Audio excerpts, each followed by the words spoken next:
Anuj home কিচেনলৈ সকলোকে স্বাগতম জনাইছোঁ। আজি মই এটা ধুন্দুলিৰ ৰেচিপি লৈ আহিছোঁ। তাৰ কাৰণে মই শুকান মিছা মাছ লৈ লৈছোঁ।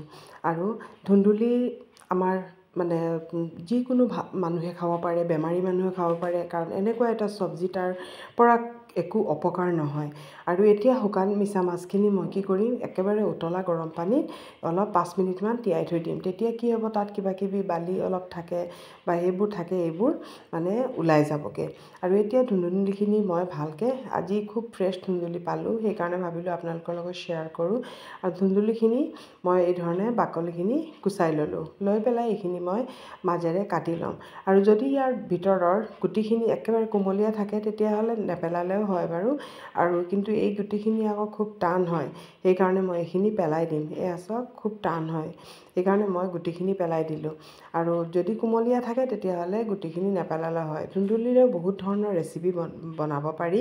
আৰু মই আজি একেবাৰে সহজ এটা ৰেচিপি আপোনালোকৰ লগত শ্বেয়াৰ কৰিছোঁ।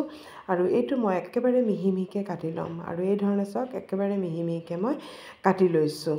আৰু যদি মোৰ ভিডিঅ' যদি কাৰোবাৰ ভাল লাগে, প্লিজ মোৰ ভিডিঅ'টো লাইক কৰি দিব আৰু বেল আইকনটো প্ৰেছ কৰি দিব, নতুন ৰেচিপিবোৰ পাই যাব। আৰু এতিয়া এইখিনি মই অলপ পানীত তিয়াই পেলাই ভালকৈ এইখিনি ধুই ল'ম।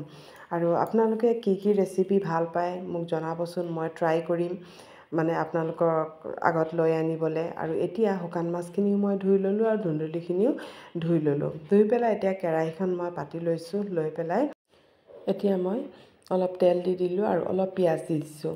দি পেলাই এইখিনি আৰু পিঁয়াজখিনি দিয়ে লগে লগে আকৌ মই শুকান মাছখিনি দি দিম। তেতিয়া কি হ'ব, এইখিনি মই ফ্লেমটো খুব হাই কৰি পেলাই খুব ভালকৈ ভাজি ল'ম। তেতিয়া কি হ'ব, তাৰ অলপ গোন্ধটো নাইকিয়া হৈ যায়। আৰু এইদৰে ভাজি ল'ব। কেঁচা কেঁচা শুকান মাছখিনি চব্জিত দিলে খুব বেয়া এটা গোন্ধ পাওঁ মানে মই, সেইকাৰণে মই এই ধৰণে তেলত খুব ভাজি পেলাই ভালকৈ ভাজি লৈ দিওঁ। আৰু এইখিনি খুব ভালকৈ ভাজি ৰঙা কৰি ল'লোঁ। তাৰপিছত মই এতিয়া চব্জিখিনি দি দিম।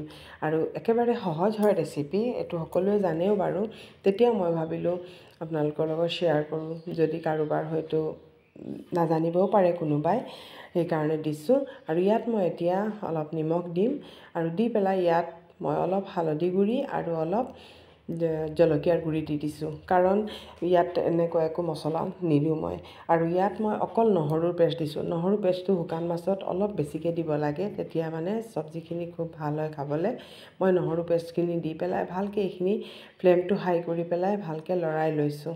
আৰু এতিয়া মই ফ্লেমটো মিডিয়াম কৰি পেলাই এইখিনি মই ঢাকি পেলাই থৈ দিম অলপ সিজিবলৈ।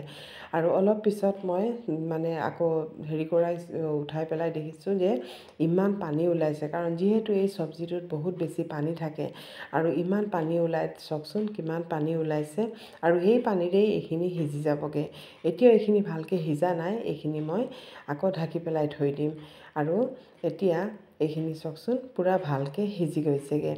আৰু চব্জিখন কিন্তু দুই ধৰণে মই অলপ জোল দি পেলাই বনাইছোঁ। আপোনালোকে যদি ভাবে এইদৰে শুকানকৈও বনাব পাৰে। এয়া চাওক, চব্জি একেবাৰে সিজি গ'ল। খুব সোনকালে চব্জিখন সিজি যায়গৈ। আৰু এতিয়া অলপ চামুচেৰে গুড়ি কৰি দিছোঁ। তেতিয়া কি হ'ব, গ্ৰেভিটো অলপ ডাঠ হ'ব, কাৰণ মই যিহেতু অলপ জোল দিম, গ্ৰেভিটো অলপ ডাঠ হ'বলৈ মই চামুচেৰে এই ধৰণে অলপ চব্জিখিনি ভাঙি লৈছোঁ।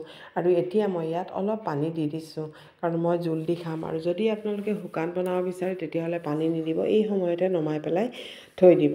আৰু এতিয়া মই অলপ 5 মিনিটমান উতলাম, তাৰপিছত মই নমাই দিম। এয়া চাওক, আমাৰ চব্জি ৰেডি হৈ গ'ল। আৰু খাবলৈও যে বিৰাট টেষ্টি হয়, মছলাও নাইকিয়া, খুব ভাল হয়। কেনেকুৱা পালে জনাবচোন।